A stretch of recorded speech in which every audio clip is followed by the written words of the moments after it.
myself, but you're not here to listen to me, so I won't bore you for too long. My name is Geri Scott. I am the Assistant Principal Editor at The Times. I'm going to be chairing our discussion today on making work pay for self-employed.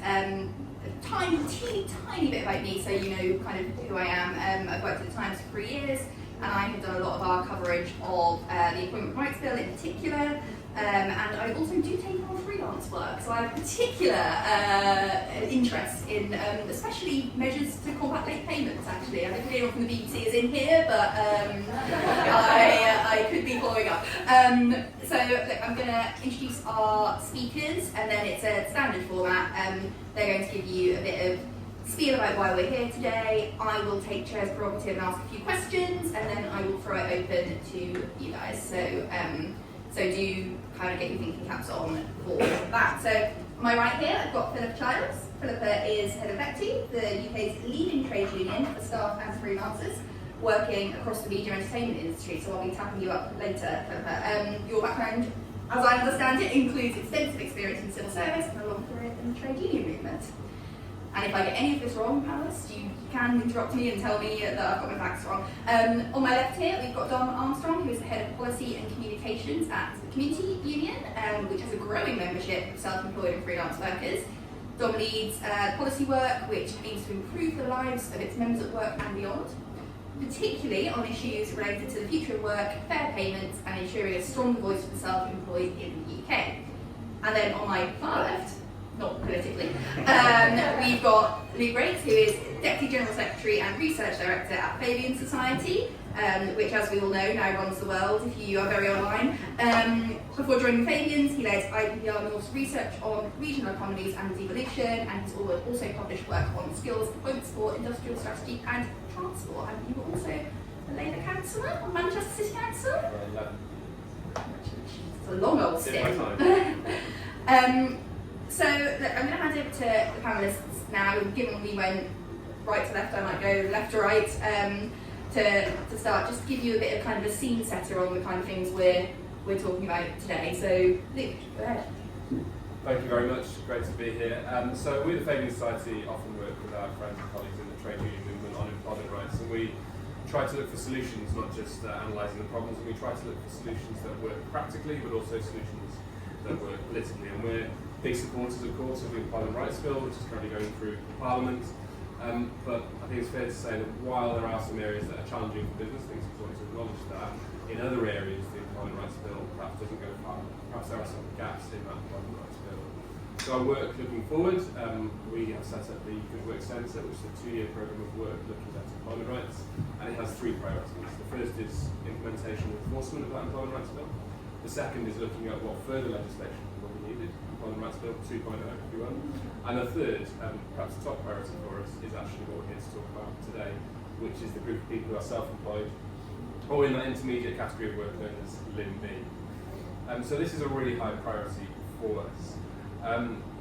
It's important if you care about working conditions, it's important if you care about poverty. This is 13% of people in work, it's 4+ million people, it's about 3 or 4 times the size of the finance and insurance sector. It's not a small group of people at all. And I work with the Prospect Community Prospect Bectu, has analysed this over the past few years. In the last month or so, we published a report called Ill Prepared. I didn't lead the report, my name is on it, but my colleague Eloise Sakaris, who left us recently, led that piece of work. And we looked at sick pay for self-employed, how to actually make it work in practice. We're also looking at pensions and parental leave for this group currently as well. So I'm going to just address two questions. So first is, why should we support this group? And the second is, how in practice can we do so? It's not easy. So that first question, why should we support self-employed?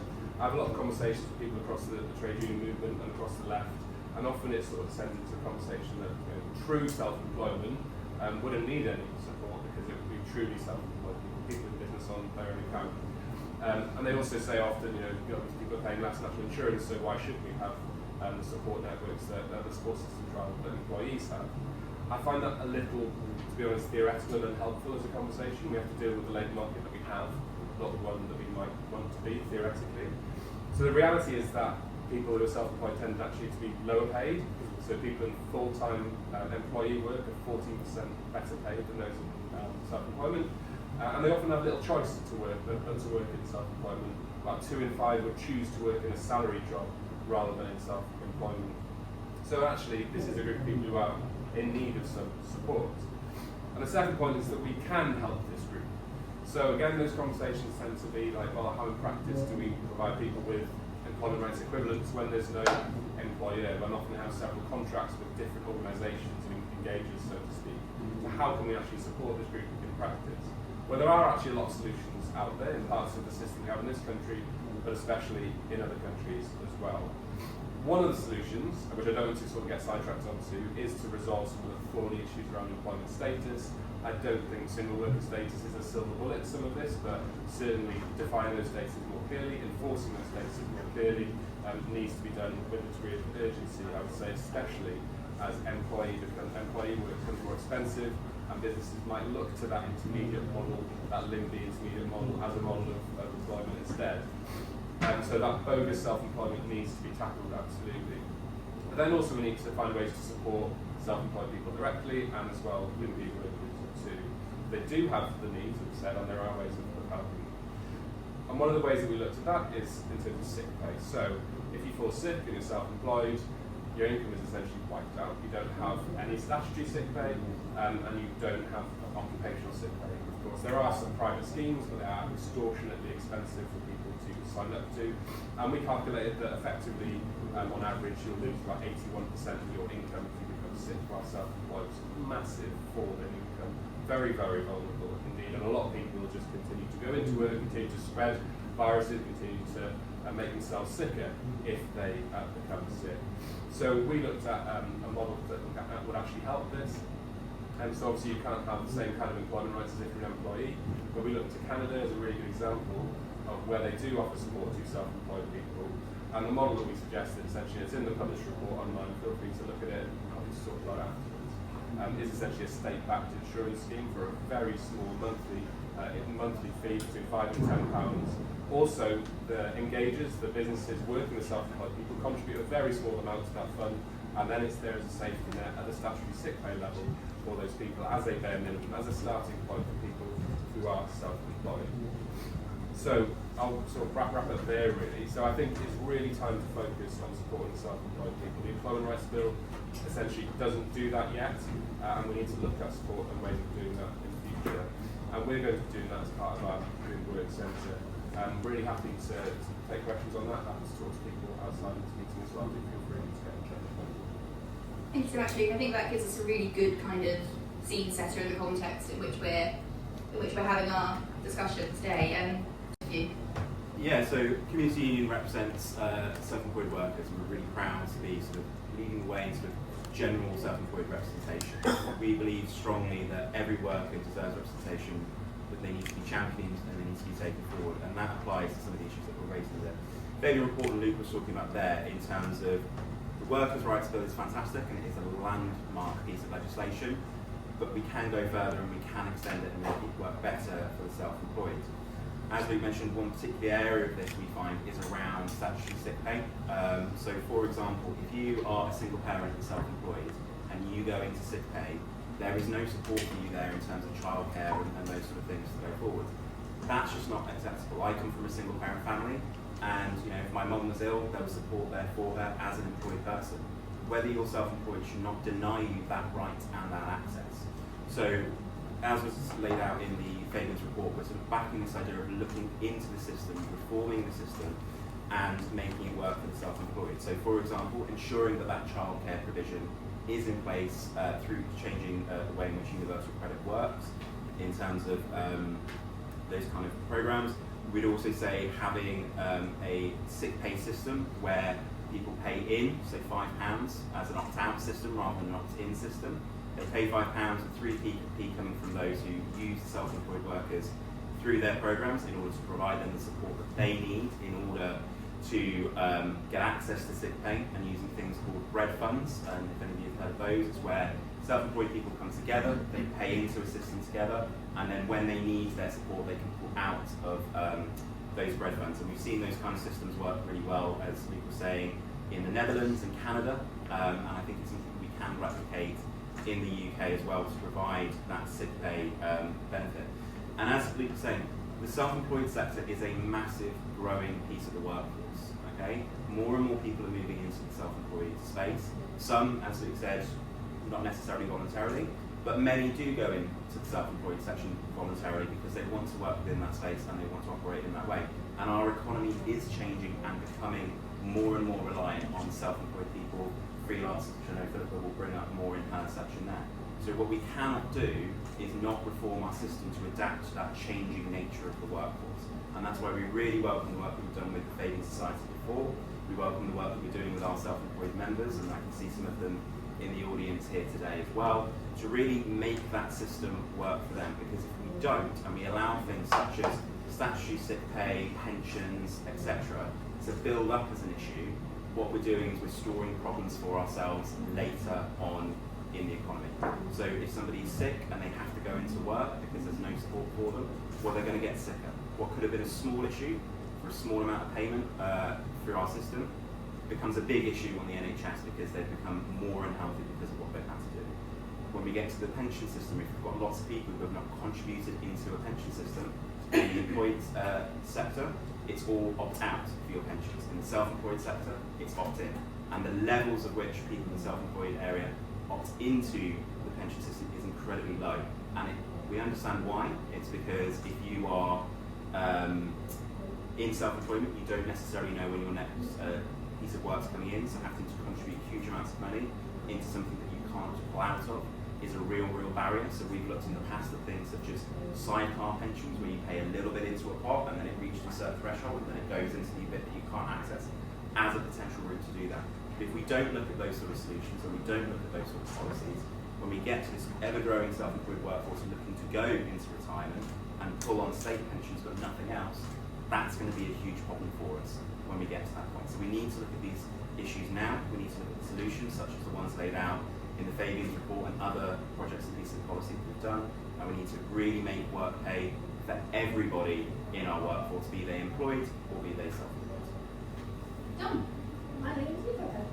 Thanks. So I'm Phillipa Childs, head of Bectu, and Bectu is the union that covers, as you introduced, lots of people who work across the creative industries. And what's really interesting, I think, about our membership is that it is really the balance between those who are employed and those who are self-employed or freelancers. It is really shifting towards freelancers and the self-employed, and I think that's a reflection of work across the creative industries actually, where there's more and more reliance on what we would describe as freelancers. And what do I mean by freelancers? I mean people who generally work on short-term projects, so they might be engaged on a short-term PAYE contract, they might be a sole trader, or they might work for their own limited company. But there are many things that, whilst those types of engagement are very different, there are many things that all of those people experience through their working lives. And this really came to light for us during the pandemic, when so many of our members fell between the gaps in the government support schemes. It really shone a light on the needs of those workers, and we've worked with Fabian since then, firstly on the manifesto for the self-employed and community, of course, on the manifesto for the self-employed, but we've really been trying to highlight the challenges for the self-employed ever since then. And there have been various shocks that have impacted our members.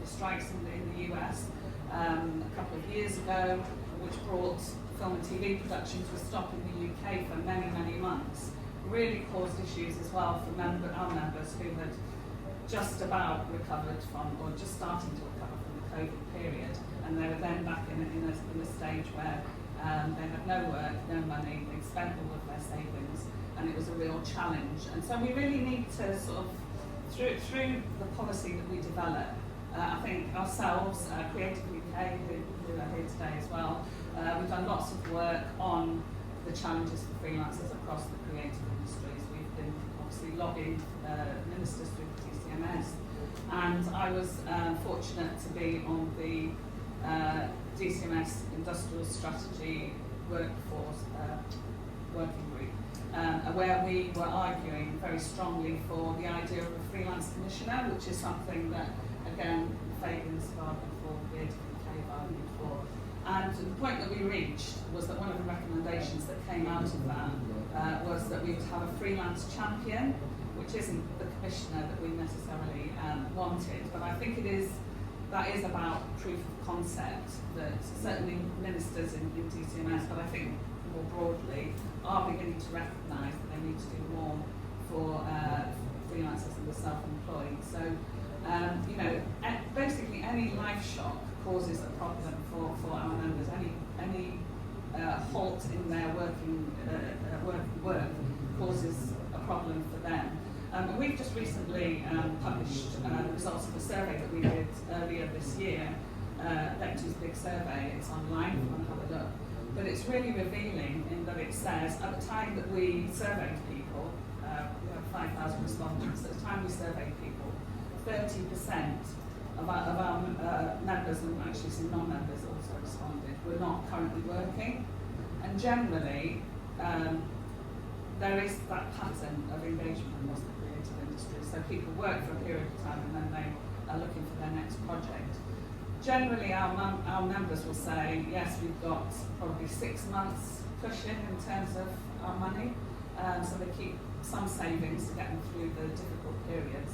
But that soon runs out, obviously. So I think we need to be looking across the whole of our benefit system, what we do to support freelancers and self-employed, to see what we can put in place, and hopefully that's a role that the freelance champion will pick up and be talking to government about, you know, any changes to legislation that might impact freelancers and the self-employed. And so, together with all those groups that I've talked about, we'll be continuing obviously to press for improved conditions for freelancers and self-employed. And I think this report is really helpful at looking at the art of the possible. And there have been some other conversations which I think, again, to be optimistic, we've also done some work with the British Screen Forum, looking at what other countries do to support people when they are out of work, when they are in a period of famine rather than feast, which is a sort of pattern in the creative industries. So that piece of the work is really good. The broadcasters have also been working with us on something called Action for Freelancers, which again is designed to look at how they can really fulfil their responsibilities, I suppose, to their freelancers and self-employed.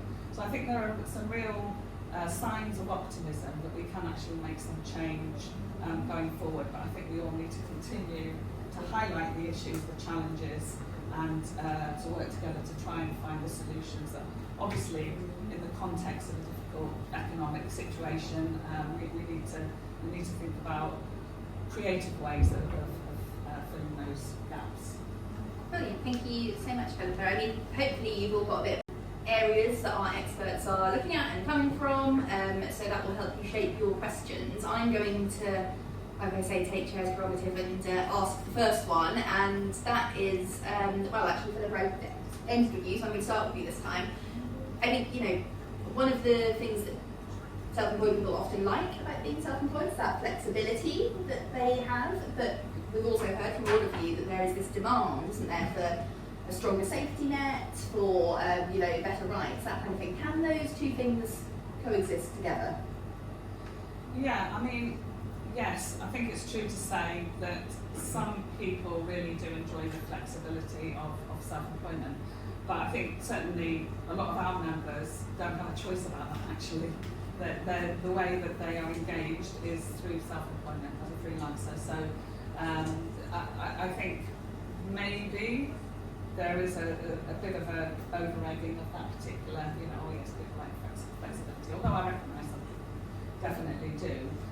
But yes, I don't see why, you know, this government has done great stuff to support employees, continues to do great stuff to support employees, but we're increasingly relying on freelancers and the self-employed, and we have to make sure that, you know, that their skills are really important to our economy. They're certainly important to the creative industries, and actually we probably do need to invest to make sure that in those periods where people aren't working, they are supported, because so many, our results show that so many people are thinking about leaving the industry because of those problems of, because of those feast and famine conditions, and it makes it really difficult. It's incredibly stressful. It impacts on people's mental health, and so such a high proportion of people are thinking about leaving the industry, and we then also lose all of those skills and that expertise. And we, at the time when we want in the creative industries to be a growing sector. Dom, I'll ask you the same question, but with that kind of added bit that one of the kind of rumours that we're hearing about at the moment is about kind of potential tax changes over dividends, things like that might affect freelancers, self-employed people. Is there a sweetener that can be found there? Is the price for having these extra, the safety nets and security, is that potentially higher taxes? Is that a trade-off that could be made, or is that an unfair kind of setup, do you think? Look, I would never describe having a safety net and rights as a sweetener. And I think, we need to be looking at the system and changing how it works. So you asked about the sort of flexibility versus the access to rights there. Now, whether or not you have flexible working conditions should not deny you access to childcare or universal credit or statutory sick pay. That's, to me, not a correct way to approach it, it's not a correct way to look at it. And I think we have this strange approach to how we understand the self-employed in terms of the modern way of working. So we traditionally now see sort of self-employed as white collar working, freelancing, all that kind of stuff. When we look back at it to the 1800s and the dock workers in the very city that we're in today, that was a form of self-employed work. They'd turn up on the day, they didn't know if they were going to get the job, they'd lend themselves over to whichever area they're working on. And at that time, trade unions and people stood up and said, well, they should have rights, they should have opportunities, they should have access to this. And that was implemented, that was done. I think it's exactly the same mentality that we should have now. Your approach to how you work, whether it is as a freelancer, general to self-employed flexibility, should not deny you those rights. And I think, as has been outlined in the Fabian's report, there are policies and there are ways in which we can take this forward. Now, obviously, there will be an element of paying into that system. So again, in the Fabian's report, it's an opt-out system, but you pay £5 a month as a self-employed person. It goes into the pot. When you are brought on by a company, they will pay 3p per hour for that, and that contributes into that pot and into that system, and then you can pull from it. But that is the way in which our welfare system and our country works and operates in that way. Is we pay in, we contribute together, and then when you need that support, it's there to support you and give it to you. And we are at a point in the country where there are some people who shall not be named, but very toad-like, who are trying to challenge that idea and trying to challenge the idea of a compassionate society that looks after everybody. And we've got to make that decision of, do we want to continue down the road of supporting each other and paying into those systems, and then supporting those who need it when they need it most, or do we not want that? And I think as a community we stand up and we say, absolutely we believe in that system. I think lots of the self-employed workforce say that they want to be part of that system and they want to have that compassion and that ability to draw from it. It will obviously require some degree of funding and contribution, but I think, again, people want those rights, they want those opportunities, and they want that support. So I think I wouldn't describe it as necessarily a sweetener. I think it's just the way in which our system is constructed and operates, and self-employed people want these benefits, and they should have access to them. Anything to add to these? Can these things sit happily together side by side? I agree with what's said so far, but I think there's a couple of things that it's important to know. It's going to look different. If your relationship is with an engager as a self-employed person, it's going to look different, but that doesn't mean you shouldn't have any of these protections at all. They're not employment rights, not employee rights in the same way, but you're in a workplace and you need protections in a different way. Clearly things like redundancy and dismissal don't work as well if you're self-employed or you're in a contract, but there are protections there that you need to have in place. And then there's a whole suite of things which come under what you might call statutory payments, so maternity pay, sick pay, etc., where there's a sort of contribution element. And I think sometimes people feel like because self-employed people pay a lower rate of national insurance, they shouldn't be entitled to these things. Well, actually the National Insurance Fund mostly funds state pension, which they're already entitled to. So that link has already been quite substantially broken. And I just return to a point that I kind of alluded to earlier, which is we actually have 3 employment statuses in this country, and people forget about the sort of intermediate, quite small group of people in which the Uber drivers currently work and moved into that group in the last few years. and that's the sort of limby intermediate status. There may be some solutions to these problems in making that status work rather than abolishing it entirely. So rather than having a sort of cut-off point where either an employee or a self-employed, a status which recognises that you are working close to an employee but with some freedom and flexibilities. And I think we need to explore what kind of protections that group can have, which are kind of the quid pro quo for that level of flexibility, but which are much deeper and broadening out that group to include far, far more self-employed. The key, just to follow up on that, is the key with that particular on the single sex worker stuff and the move towards that. I was reading a business and trade committee subcommittee report because I'm really exciting on this, and basically the concern was if that doesn't come in at the same kind of speed as the employment rights bill, businesses could potentially use that to basically, do bad things to employ people and move them on to that status. Is that one of the concerns? So I mean, there's some indication that they are already moving to sort of so-called gig economy models in retailers since we all got this over Christmas, and for unscrupulous employers and businesses wanting to avoid tax bills and the higher national insurance bill and the suite of rights that's coming in, there is going to be quite a strong incentive to move to a self-employed or a both self-employed model. I think what we need to make sure is happening in practice is that the quid pro quo is in place, that the trade-off is in place. If you want a level of control over your workforce that enables you to guarantee to your customers a degree of service and consistency, then you need to be providing the full suite of employment rights. If you're willing to compromise some of that, then perhaps there's the limpy status as well. But if you want to genuinely contract people to do self-employed work, then that's where you will end up. And the problem is that these things, at the moment certainly, and looking like it was going to get worse, is around enforcement and clarity in the law and the speed with which judgments come through tribunals and through the courts. That needs to be improved drastically in order for the conditions of the most vulnerable people. Thank you. And John, one more for you. The diverse nature of self-employment. You have people like me that go on the BBC and talk about the politics of the day. Then you have construction workers. Then you have people in the economy. How can you solve this problem? Because it's not going to be a one-size-fits-all, surely. I mean, it's not going to be a one-size-fits-all, but the economy isn't a one-size economy. Again, when we look at people in employed status, it's very different. They work across a range of different areas and different things. Now, we as Community Union represent the self-employed, and we have a very diverse set of people who work within that. But they all work together, they all contribute together, and they move forward with a collective voice to elicit change. And when we look at these policies, again, we see in the Netherlands bread funds, we look at Canada, and we see a insurance system that's been set up there, and they can do it. They manage to get it to operate. They have a similar sort of economy to us in a different scale. But they can do it, and just because something will be difficult and it's not a one-size-fits-all does not mean that we shouldn't do it.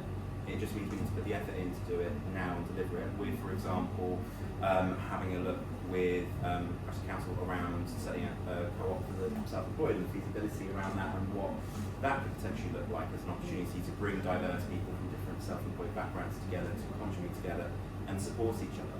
Again, it's a diverse economy, it's a diverse sector, it's a diverse workforce, but we can bring everybody together, we can have a system that works for them.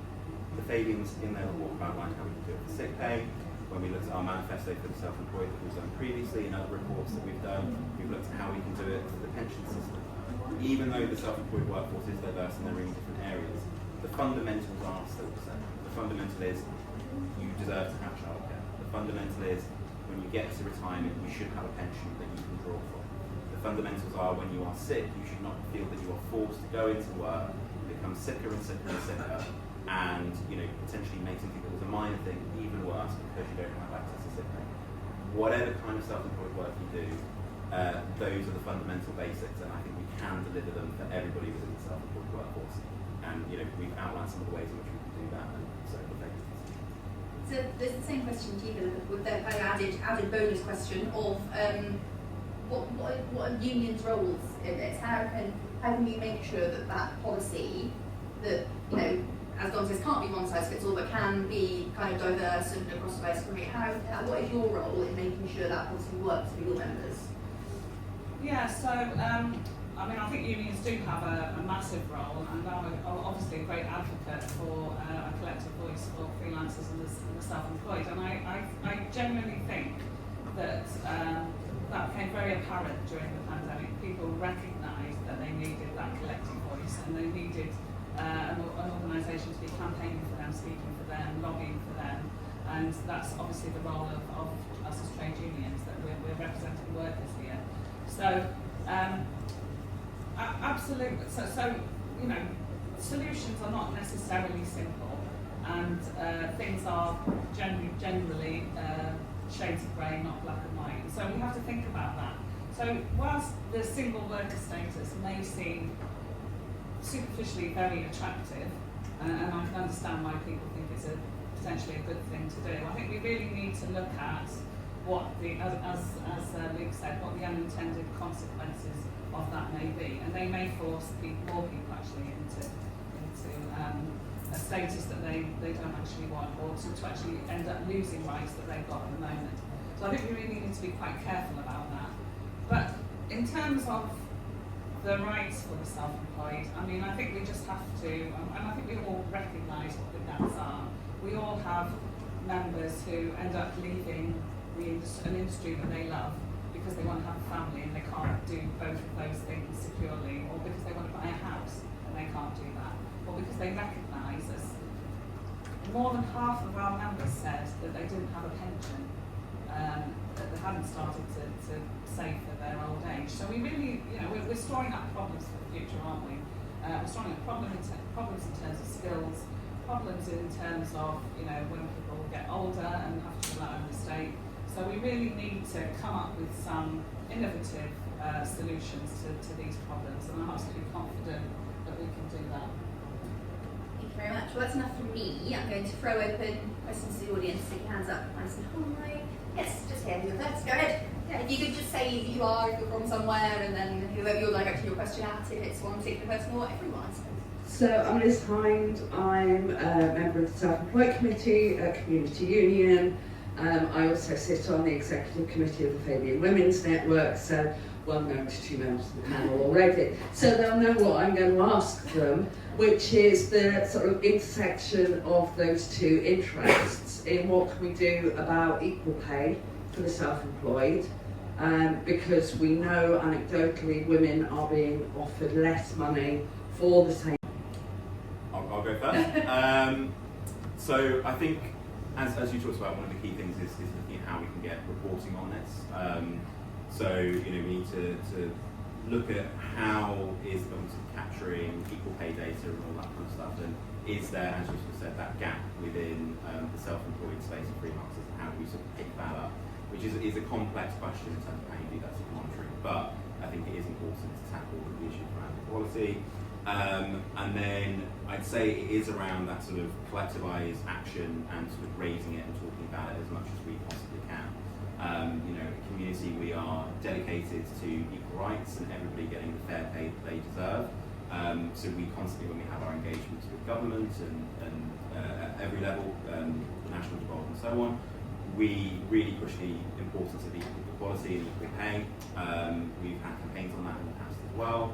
And it's not something that's going to be easy to solve, but I think getting better reporting so we can really properly understand the problem, highlight the problem, championing it at the workplace, championing it at the government level, and then we can sort of drive that change from there.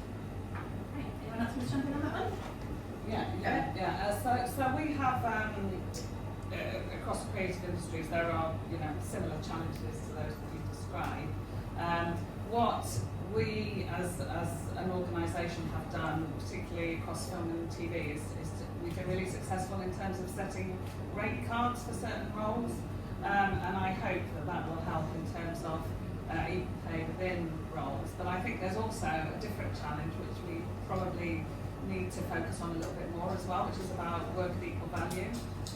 So some of the roles in film and TV, you might imagine, very male dominated, probably get paid a higher level than perhaps hair and makeup or costume and wardrobe, where there are many more women. So it is you're absolutely right to highlight it. It is a problem, and I think part of the problem, certainly in film and TV, is that workers are really worried about raising their head above the parapet on these issues, or being a test case, because they worry about what that means for their future employment, sadly. But yes, absolutely, we do need to do more work around that, and it is hugely challenging in this environment. Thank you so much. Shall we take a question? Yep, at the back here. Thank you. Hello, I'm Jack Campbell from the Campaign for the Arts. This is also for everybody.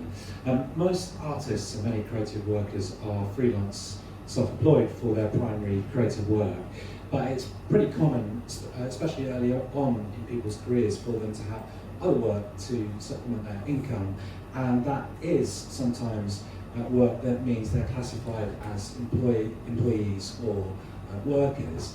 In that process, they obviously get certain entitlements like sick pay and pension contributions and so on. I've just heard recently, only anecdotally from a couple of people, about cases where changes to the rate of employers' national insurance since the Labour government took office have led to some organisations restructuring their organisations because of the higher costs of employment. And I just wondered, I suppose, particularly to Luke, because I was very interested in your stat around the 81% of people who people losing 81% of their income if they're sick.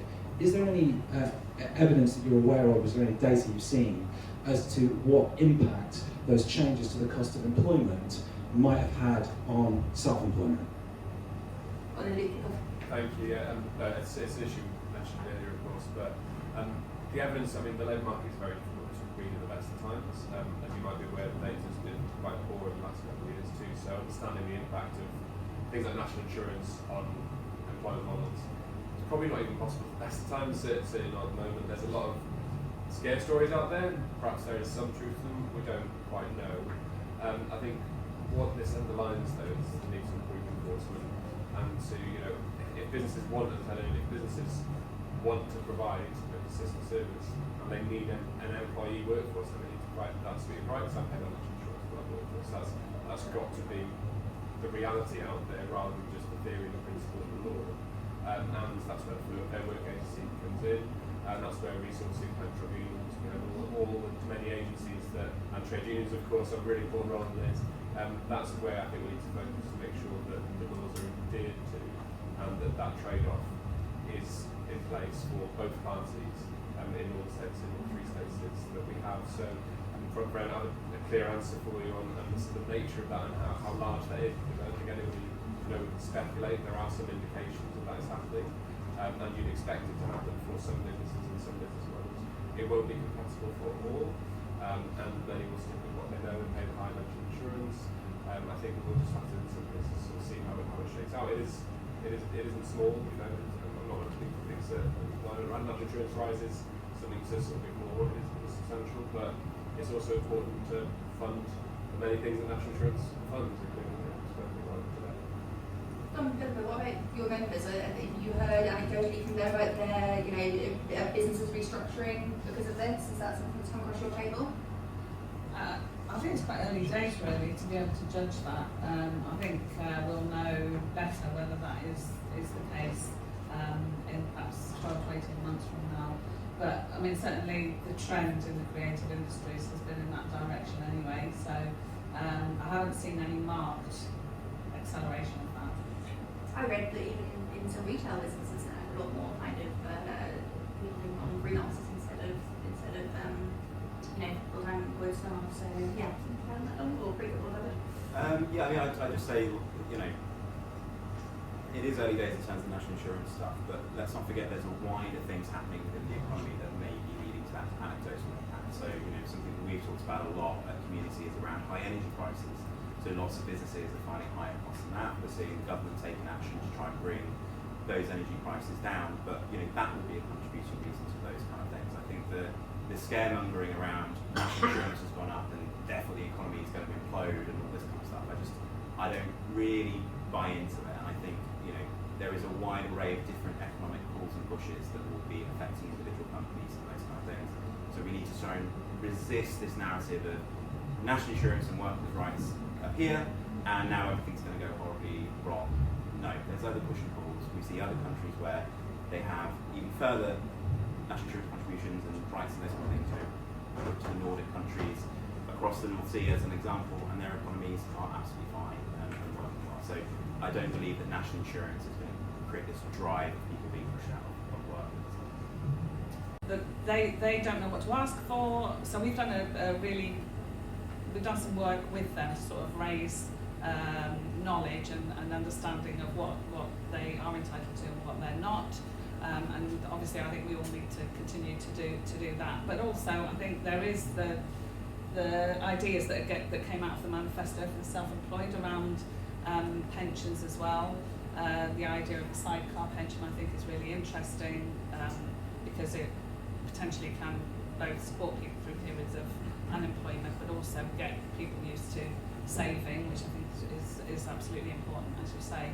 But yeah, I think it's just a case of keep going, keep raising these issues, keep through hopefully the freelance champion. That'll be one of the things that will be highlighted, and all of the organisations like ourselves to keep banging the drum around that, because as I said earlier, it is potentially a real crisis point for the future. Do you see it as a crisis point for the future as well? Yeah, we work very closely with Bectu. We share similar agreements, and it's that what I wanted to focus on, and that's sectoral collective bargaining. So we do have agreements with individual companies, but also we have agreements with the management associations and the industry associations, where any member company of that association then pays our rates if they're a member of that organisation. So although it's not perfect, I think there's a model in our industry for the rest of the economy. So it's really the key to unlocking that is it's because of the culture in the industry that's developed over the years. But how do you examine that and then set up the right legal frameworks to make that kind of relationship more likely in other sectors of the economy, like the construction industry or the care sector as well. So I think there's a bit of a case study of our industry for you guys with your policy hats to work out how we can roll that out more widely. Thank you. Thank you. Cheers. Who's next along here? Yeah, Philip Ross. I'm chair of the Community Union Self-Employed Committee and also vice chair of Labour Business, where we're also, and cause a lot of trouble on self-employment because we have to shout very loudly because we were forgotten entirely during the pandemic. I just want to pick a couple of things. What you just said about equity and actually Bectu and actually I would say musicians, all these craft unions have been fantastic supporting self-employed, and actually how we do it. And that's what we as a community have actually got to pick up and actually learn to apply to a broader workforce. And the thing that we picked up is the idea of not employment rights, but rights at work. Right to be paid on time, the right to have a contract, the right to not to be discriminated against. And there's lots of rights you can get without employment rights. I was just going to say, you mentioned like 3 forms of self-employment, of employment. I think there's 5, because you missed out temporary workers, and you missed out all these umbrella workers who are forced into umbrella companies who are forced to pay employment taxes as if they're an employee, but have no employment rights. And my question to you is, do you think when we do the employment status review, which is coming up, do we need to actually turn those people, if you're in an umbrella company, you are de facto during the course of that contract, you actually have those rights. And I think that's what as a Labour government, we can't actually have people being taxed as employees without employee rights, is it? It's pretty ridiculous. The last thing I was going to say was, Liz mentioned about equal pay. For Labour Business, we've got that in our motion for conference. We also put in the same about the freelance commissioner. We said that should be for all workers. We really should start off with that because we think it's a brilliant idea. And the other one we got was employment status. And on the community, if you're not a member, join us as self-employed, because we're going to be consulting all our members on this employment status thing, because I think it is really important. So the main question about the 3 things they go. Thank you. Thank you, and final one over here. Than that, I think, as we've been talking about throughout this panel, the importance is to look at what works, building and sharing knowledge and understanding. As I said, we're starting from a very sort of low base position in a lot of this, and whatever we can share to each other to build that would be great. And I think there is opportunities for unions to operate within this space. Community are really proud to be one of the only general unions. I think one of the only general unions that operates within the self-employed sector, and we're really proud to be sort of championing that and driving that forward. I'd be really interested to see how that sort of operates at Bectu, and if you want to, or give me yours and we'll look to have a look at that. Big umbrella companies, that's specifically for you. Well, yeah, I mean, I can talk about this for a while. It's my favourite subject. It's employment status nerd, which is very niche in the last couple of years. Yeah, and I spoke to a legal expert who said that if we start from scratch in the labour market, we'd probably create like 13 different statuses, and the reality of people's working relationships is incredibly complex and diverse. So I think we know if there's a balance of simplicity and flexibility. The issues you highlight are really, really important ones, and I think it's important to look at them in the round of the various issues that exist in this kind of grey area of employment, whether they're agency work, because not all of that is as good as it should be, umbrella company work related, of course, zero contracts, live-be work, all of this, and self-employment, both self-employment, they're business models that businesses turn to avoid often their obligations. Now, sometimes it's legitimate, sometimes it is they're trying to get away with not providing the rights that they should be providing as an employer.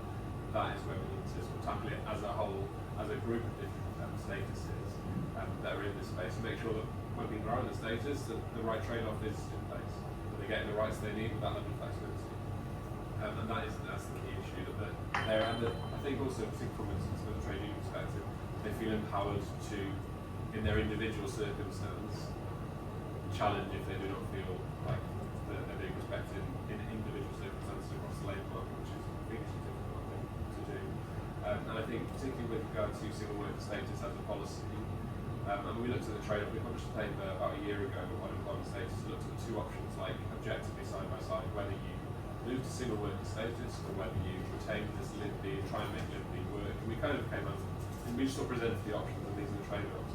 One of the key things is that if you like eradicate this intermediate category of work, which most people don't know exists, and you create a hard boundary between self-employment and employee status, what's likely to happen is employers will find various workarounds in the way that you suggest, whether that's agencies, whether that's intermediaries, whether that's pure self-employment, and then unintended consequences could be quite severe of moving to quite a sort of firm, well-enforced single worker status in ways that we don't anticipate and don't really want. So a very good question, and I think the answer really is to tackle all of them as a group, as part of the wider conversation around status. I think it's the most important thing we've faced.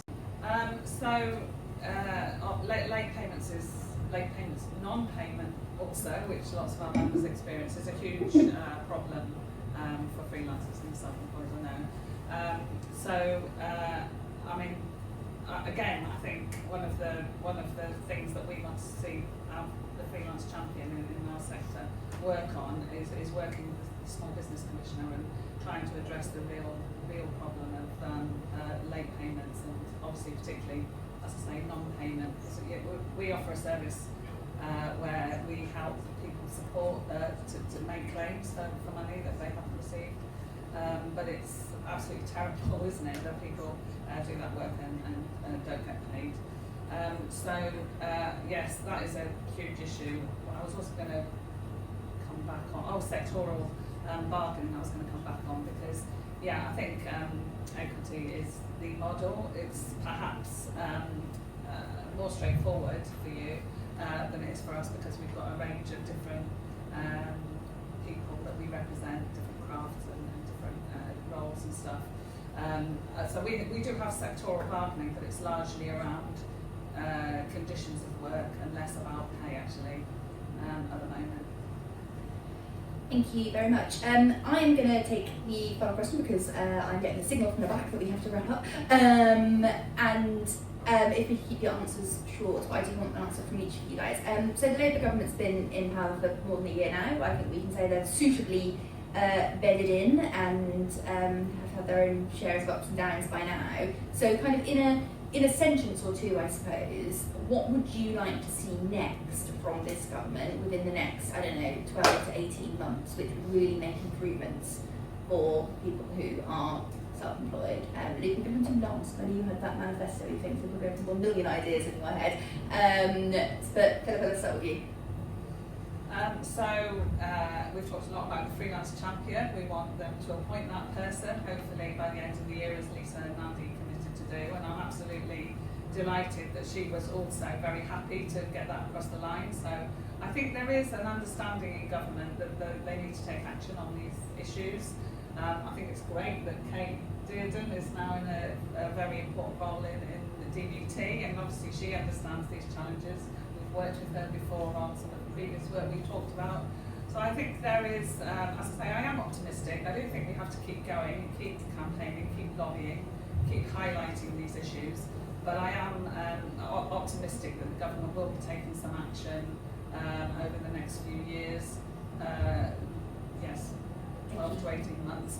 And that they will start to address some of these challenges around late payments and other issues. Thank you. Dom? Yeah, I mean, you know, it's brilliant to see Labour in government and sort of driving forward work agenda. You know, we've already seen within the industrial strategy and small business strategy their drive to tackle the issues around late payments and those kind of things, which I think will massively benefit self-employed workers.